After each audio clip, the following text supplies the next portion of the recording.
Amis sportifs, bonjour et bienvenue dans votre émission Sport et Pédagogie. Comme je l'ai toujours les habitudes de le dire, Sport et Pédagogie, c'est l'une des émissions privilégiées censées de vous expliquer les différents systèmes de jeu mis en place par les entraîneurs congolais. Et le rôle est important de ces systèmes de jeu. Et comme toujours, l'émission a des parties, la partie théorie et la partie pratique. Donc dans la partie pratique où l'entraîneur va essayer de nous expliquer, bon, bien sûr, le thème qui est les 3-5D et comment exploiter ces systèmes de jeu. Il y aura un question-réponse, mais dorénavant, c'est à moi de vous présenter l'invité et connaître s'il est qui réellement et connaître aussi si son vécu, son parcours étant entraîneur. C'est bien le coach Itachi Moucheveni. Coach, je vous dis bon dimanche et plein de santé à vous. Bon dimanche à vous, merci. Coach, nous sommes venus ici pour parler avec vous sur un thème bien précis, c'est le 3-5D. Mais dorénavant, avant d'entrer dans l'entame de jeu, on veut connaître, il faut que le téléspectateur est amoureux de Kinarty Télévision, mais aussi en particulier les amoureux des sports et pédagogie connaissent bien coach Itachi Moucheveni. C'est comme un Rwandais, les Moucheveni. C'est Moucheni. Vous massacrez mon nom, c'est Moucheni. Coach Moucheni. Okay. Alors, qu'est-ce que les Congolais peuvent retenir de vous? Est-ce que vous pouvez rappeler aux amis sportifs qui êtes-vous exactement? Oui, mon nom est Moussevula Moucheni Itachi. Je suis dans le football depuis 1989 comme entraîneur de football. J'ai eu à passer par l'équipe de Juventus, je suis passé par l'équipe de Saint-Etienne, l'équipe de Kin City. J'ai fait aussi 3 ans dans MK et puis je suis allé à GST 2 saisons. Après GST, je suis passé par GSK 2 saisons et aujourd'hui je suis dans Kouya Sport. Au Kouya Sport, un parcours éloquent, élogieux. Coach, on peut dire que c'est le début d'une chose qu'on attend pour le coach Moucheveni Itachi. Le début, non. Moi, je suis déjà dans le football. Je suis un averti du football. Donc, c'est à vous qu'on puisse parler de tout ce que vous en avez besoin. Je suis là, je suis à votre portée, je dois répondre. Alors, coach, pour vous, c'est quoi un système de jeu au football? Un système de jeu, c'est comme un plan de jeu, un plan de guerre, comme les soldats. C'est les soldats, on appelle ça plan de guerre. Chez nous, c'est la façon d'être d'une équipe de football. Bon, le système de jeu représente l'image d'une équipe. Et ce système est monté par nous, les entraîneurs, ou par la philosophie d'un club. Et si vous pouvez parler, rester dans la philosophie d'un club, quelle philosophie que vous avez pu instaurer au sein de AC Kouya? Ou parlons de la philosophie d'une manière générale, partout où vous avez passé, on peut dire le système de jeu, la philosophie que le coach Itachi a imposé, c'est ça. Ça, c'est son ADN, comme on peut le dire. Ça va, je peux dire ceci. Moi, j'aime jouer à 1-4-3-3. Aujourd'hui, on ne va pas développer les 1-4-3-3. Voilà. Mais moi, j'évolue en 1-4-3-3, passant par les ailes, en passant par les ailes. Ok. En passant par les ailes. En défendant, je fais le 1-4-1-4-1. Ok. Alors, le système de jeu, on est là, nous sommes là, on peut commencer d'abord par dire ce qu'est un système de jeu. Ce que les téléspectateurs peuvent retenir aujourd'hui de la système de jeu. Ils peuvent retenir ce que je viens de dire. C'est un plan de jeu mis en place par un entraîneur de foot. C'est l'entraîneur qui met en place, c'est sa philosophie, la façon dont l'équipe doit évoluer. Ça vous prend essentiellement combien de temps pour instaurer un système de jeu ou un plan de jeu? En tout cas, pour que les enfants maîtrisent, ça prend beaucoup de temps. Ça peut prendre toute une année, ça peut prendre 2 ans, ça peut prendre... Parce que maîtriser le système de jeu, ça pose souvent problème. Il y a une différence, par exemple, entre Barcelone. À Barcelone, on trouve déjà, il y a un plan de jeu mis en place par l'équipe de Barcelone, une philosophie mise en place, et l'entraîneur qui arrive à Barcelone essaye de suivre ce plan-là. Mais dans d'autres clubs, comme par exemple dans Kouya, je n'ai rien trouvé, et c'est moi qui est venu placer mon système de jeu. D'accord. Coach, le terrain, bon, moi je ne suis pas sportif, je ne suis pas technicien, c'est vous qui êtes technicien. Aujourd'hui, comment on peut reconnaître l'ADN de coach Itachi? Reconnaître mon ADN. Oui. C'est ça que je suis en train de dire. Lorsque Kouya évolue, Okay. vous allez me connaître, vous allez reconnaître Kouya ou vous allez reconnaître les empreintes de coach Itachi. Si vous les trouvez, ils cherchent à passer par les ailes. Okay. Ils attaquent en passant par les ailes. Les ailes là peuvent embrouiller les téléspectateurs. les ailes.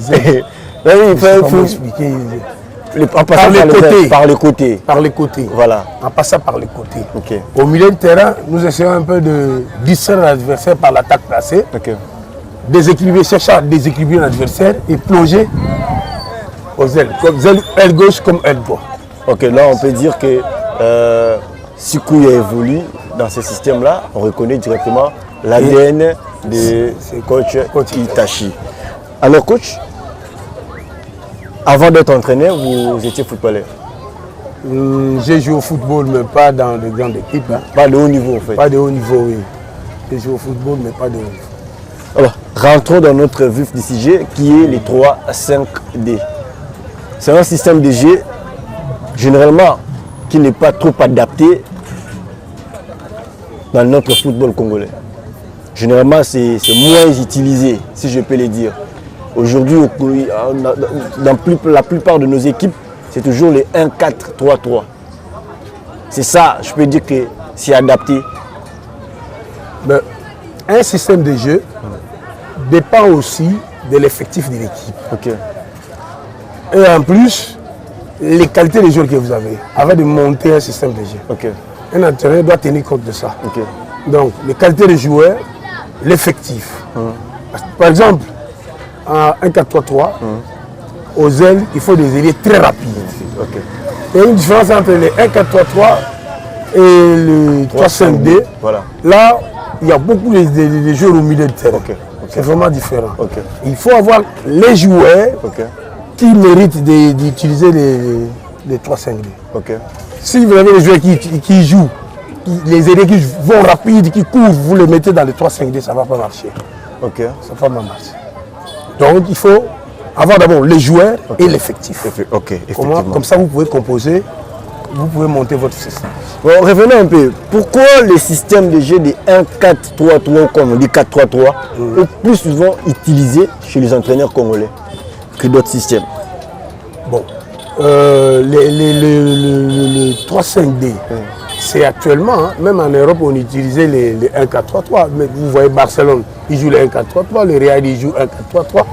C'est maintenant là que les entraîneurs européens commencent à utiliser le 3-5-D, chercher à utiliser le 3-5-D. Le 3-5-D, c'est un système de jeu qui renforce le milieu de terrain, qui renforce beaucoup la défense. Vous avez la confiance en vous pour ne pas beaucoup encaisser. Mais les 1-4-3-3, il est ouvert. Il est ouvert. Le football, on joue, il est ouvert. Donc si on peut faire la différence entre 4-3-3 et 3-5-D, c'est ça? Oui, c'est ça la différence entre le 1-4-3-3 et le 3-5-D. C'est ça la différence. Bien malheureusement, ce système de jeu de 3-5-D, bien son importance, ou moins important, mais les entraîneurs congolais n'utilisent pas les 3-5-D. Le 3-5-D. C'est quoi? Au fait, si vous pouvez prendre la place, la parole. Répondre à la place de tous ces entraîneurs-là, bon, je ne saurais pas, parce que moi j'aime le 1-4-3-3. Chacun a son... Le problème se repose au niveau de l'animation. Oui, de l'animation, oui, l'animation aussi peut... Parce qu'à 1-4-3-3, moi je peux utiliser 2 avants de pointe, un ailier. Je peux utiliser 2 ailiers, un avant de pointe. Je peux utiliser 2 avants de pointe et un joueur satellite derrière les 2 avants de pointe là. Il contourne les 2 avants de pointe. Il contourne les 2 avants. Au milieu de terrain, je peux aussi avoir 2 récupérateurs, un milieu facile. C'est par rapport à l'animation de chacun de nous. Là, on rentre dans notre ligne de conduite, comme on était en train de parler. Allez coach, comment contrecarrer la dite système de jeu? Avant de parler vraiment de système, comment contrecarrer les 3-5-D? Est-ce qu'il y a un système de jeu bien prescrit pour contrecarrer les 3-5-D? Qu'est-ce que je peux dire? Non. Non, mais la façon dont l'équipe va évoluer. Le 3-5-D a beaucoup de joueurs au milieu de terrain. pour essayer un peu de tirer ces joueurs-là qui sont derrière vers nous. Il faut seulement garder le ballon. Vous gardez le ballon, vous construisez beaucoup et vous aurez les espaces pour passer aux ailes. La faiblesse du 3-5-2, c'est dans les ailes. Aux ailes, il n'y a pas beaucoup de zones.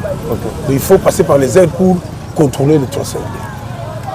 Donc, coach, 3-5-2, c'est notre thématique d'aujourd'hui, même qu'on va parler du début jusqu'à la fin, partie théorique et partie pratique. Bien que c'est un système de jeu, mais je me dis, ce n'est pas trop adapté ici au football congolais.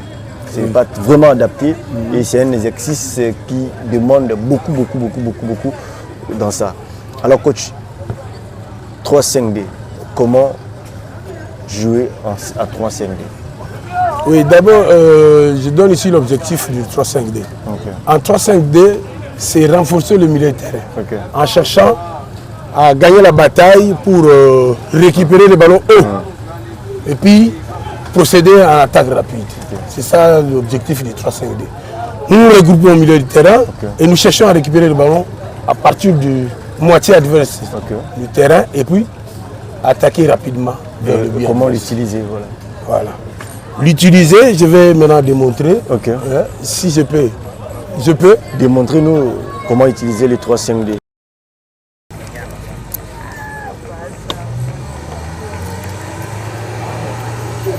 Là, ici nous avons les trois centraux. On les appelle trois centraux. Ils sont à trois. Il y a le central gauche, le central axial et le central droit dans les 3-5-2. Et au milieu de terrain, nous avons un joueur de couloir ou excentré droit. De l'autre côté, nous avons un joueur, on peut l'appeler joueur de couloir ou excentré gauche. Au milieu du terrain, le 3-5-2 que je montre ici, c'est à ma conception. C'est selon moi. Il y a un récupérateur et deux pistons qui vont vite à l'attaque. Deux pistons au milieu du terrain. Et deux avants de pointe. Deux avants de pointe. Vous verrez qu'il y a 3 défenseurs, 5 milieux de terrain et 2 avants de pointe. 2 avants de pointe. Ici, je viens de donner les noms de chaque joueur. Il y a arrière central droit, arrière axe axial et arrière central gauche.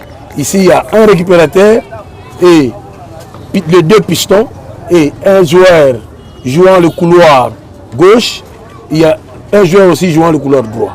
Et il y a 2 avants de pointe. Sur les 2 avants de pointe ici, on peut le mettre en nid.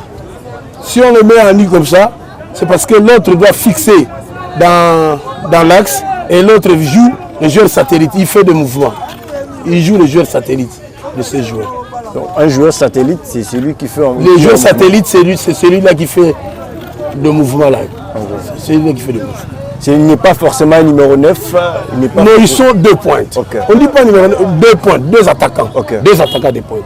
Et les 2 attaquants de pointe, ils sont secondés à chaque fois par les joueurs de couloir. Si par exemple nous attaquons dans le couloir gauche, le joueur il part. Il devient comme ailier, mais c'est un joueur de couloir. Et les 2 avants de pointe plongent dans le carré et les 2 milieu offensif arrive. Et celui-ci ne bouge pas. Les joueurs ici rentrent dans le milieu de terrain. Ils rentrent comme ça.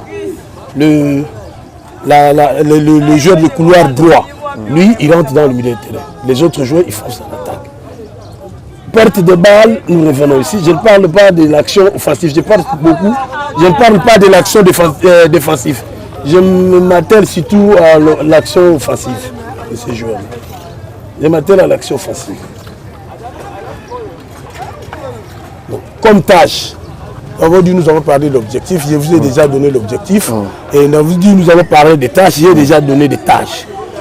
Je crois que on peut revenir une autre fois pour entrer en profondeur. Vous parlez comment l'équipe s'organise défensivement avec le 3-5-2 et comment l'équipe s'organise offensivement avec le 3-5-2. Ici déjà, les joueurs de couloir gauche, ils peuvent aller renforcer les attaquants. Même les joueurs de couloir droit, ils peuvent aller renforcer. Les mêmes joueurs, ils peuvent revenir à la défense, ça va nous donner ici.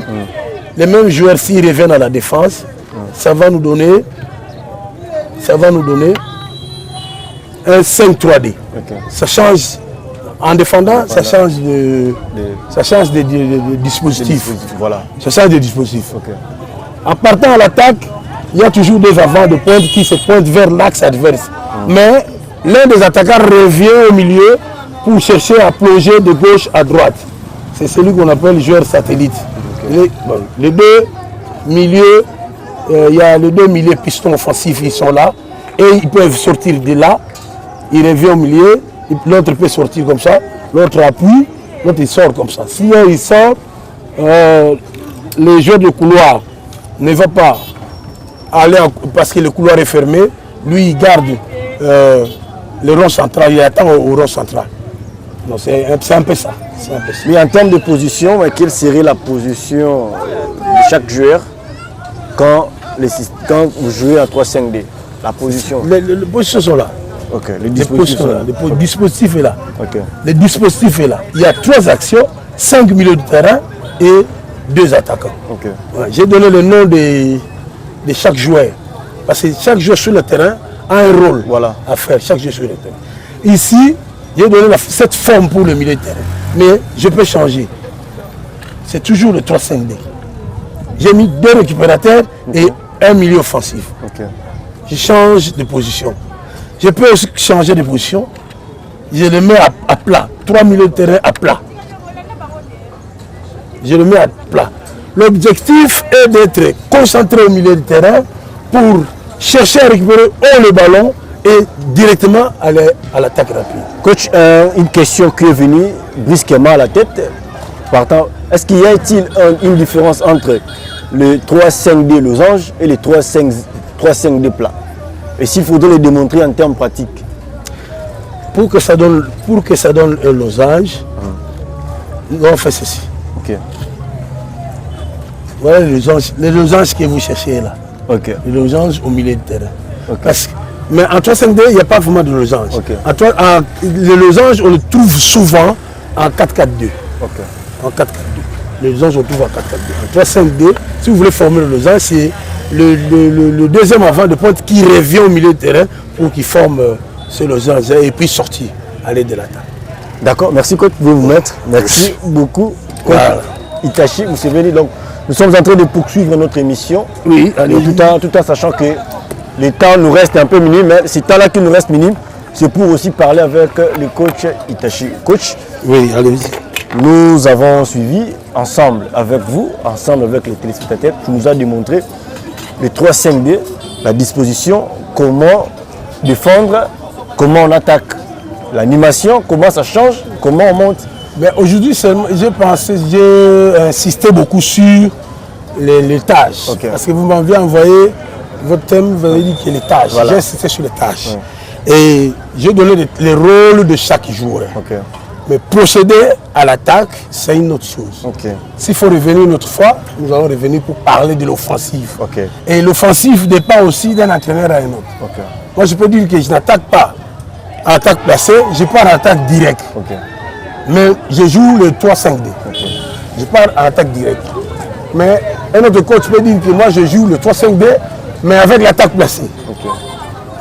Un autre peut venir lui dire que moi je joue en attaque place, en 3-5-D, mais mixte. Tantôt je joue direct, tantôt je joue en direct. C'est mixte. C'est ça. Ok coach, en quelques mots, parlons un peu de l'évolution du football congolais. Si on peut parler de ça aussi, parce que ça fait partie aussi des lignes de tâches que nous voudrions aussi élever le niveau du football congolais. Aujourd'hui, le championnat s'est arrêté à mi-chemin. Kouya, sa position la position de maintien. Et est-ce que pour vous, vous dites que c'est un travail fait qui n'a pas arrivé à sa fin? Oui, c'est un travail qui n'est pas arrivé à sa fin. Notre football traînant, il marque le pas sur place. Il marque le pas sur place par rapport à quoi? À l'organisation. Notre football n'est pas bien organisé. Nous avons de très très bons joueurs. En Afrique ici, si nos chefs, nos dirigeants essayent de bien organiser le football congolais, moi je ne vois pas une équipe qui va battre le Congo. Ça, je ne me vante pas, mais je dis que nous avons de très bons joueurs, des joueurs de qualité.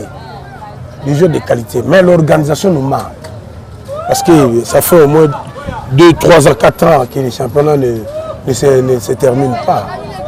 On arrête toujours les championnats, on vous dit que vous jouez la phase aller, on vous dit que ça finit. Mais il y a des équipes qui vont en Afrique. Vous avez vu la fois passée, Mazembe, la performance de nos clubs. Vous avez vu la performance. La performance, c'est pas manque de championnat. Et sur le plan technique, comment vous le jugez? C'est zéro. Les 4 équipes, ils n'ont rien foutu. Ils n'ont rien foutu. Ne mâchons pas les mots. Ne mâchons pas les mots. Ils n'ont rien foutu parce qu'il n'y avait pas les championnats. Et c'est dans les championnats que les enfants apprennent tout. C'est dans les championnats que les enfants essayent d'avoir la performance, la forme. C'est dans les championnats. Mais chez nous, bon, je ne sais pas ce qui se passe. Je ne suis pas aussi dirigeant. Je ne peux pas être à la fois coach et dirigeant. Mais je laisse la charge aux dirigeants. C'est à eux de chercher une bonne politique pour bien organiser les championnats. Coach, nous sommes plus dans la technicité. Les dirigeants, on les laisse à leur côté. Revenons un peu sur le championnat, nombre de matchs joués par Kouya. Comment jugez-vous, vous étant entraîneur de la Sekouya, l'aspect? Pas du tout bien parce qu'on a commencé avec 3 matchs nuls et une victoire. Mais arrivé au milieu là, les enfants ont péché. On a fait 4 défaites de suite. C'est un moment, ça arrive dans les clubs, c'est un moment. Mais on a voulu vraiment essayer de remonter la pente. Si les championnats avaient continué, on allait monter la pente. C'était déjà bien parce qu'on a tout arrangé sur le plan mental, on a parlé aux enfants sur le plan tactique, on a insisté et c'était bien. Parce qu'on a joué quelques matchs amicaux, on a trouvé que nous sommes venus au point. Si les championnats reprenaient, il y aura de bonnes choses. Coach, nous sommes arrivés pratiquement à la fin de l'émission. Un mot à tous les amoureux de l'émission Sport et Pédagogie. Qu'est-ce qu'il faudra laisser? Vraiment qu'ils suivent cette émission. C'est pour la première fois, il n'y en a pas beaucoup dans notre pays des émissions pareilles. Je leur conseillerais de suivre cette émission. Vraiment, moi, ça m'a beaucoup plu parce que trouver une émission pareille, là où on cherche à enseigner les gens, c'est déjà beaucoup. C'est déjà beaucoup. Je leur invite à suivre à chaque temps cette émission. Réel, merci, coach, de nous avoir ici au terrain GD de Lemba pour parler des 3-5D. Et je pense que ce n'est pas une première fois, ni encore une dernière fois. De temps en temps, quand on aura besoin de vous, oui, nous ne manquerons pas de vous envoyer l'invitation. Je viendrai. Et surtout pour nous parler. Surtout pour, si par exemple, la deuxième partie du système. Ici, nous avons montré des dispositifs. Mais il faut maintenant entrer en profondeur, montrer l'offensive. Et la défensive. Et le défensif. Alors, pour moi, je vous dis un grand